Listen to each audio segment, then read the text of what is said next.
ജീവിതത്തിൻ്റെ ക്ഷണികതയെക്കുറിച്ച് പലരും പറഞ്ഞ് പലതവണയും നമ്മൾ കേട്ടിട്ടുള്ള കാര്യമാണ്. പല സാഹിത്യകാരന്മാരും കവികളൊക്കെ ഏറ്റവും നിസ്സാരമായ രീതിയിൽ ഏതൊരു വ്യക്തിക്കും മനസ്സിലാവുന്ന തരത്തിൽ നമുക്ക് കവിതകളായും കഥകളായും ഒക്കെ വ്യാഖ്യാനിച്ചു തന്നിട്ടുമുണ്ട്.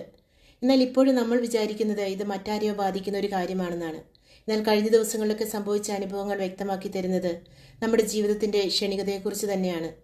സ്വന്തം ഭവനത്തിൽ സ്വസ്ഥമായി അന്തിയുറങ്ങിയവർ തങ്ങൾക്കൊട്ടും പരിചിതമല്ലാത്ത ഇടങ്ങളിൽ മരിച്ചു കിടക്കേണ്ടി വരുന്ന ഒരു ദുരവസ്ഥ. ഒരിക്കൽ പോലും ഇവരാരും സ്വപ്നത്തിൽ പോലും കരുതിയിരുന്നതല്ല തങ്ങൾക്ക് ഇങ്ങനെ ഒരു ദുരവസ്ഥ വന്നു ചേരുമെന്ന്.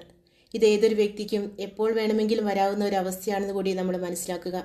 തീർച്ചയായും ജീവിച്ചിരിക്കുമ്പോൾ തന്നെ ദൈവവുമായി വലിയൊരു അഭേദ്യ ബന്ധം സ്ഥാപിച്ചെടുക്കാനായിട്ട് നമുക്ക് പരിശ്രമിക്കാം.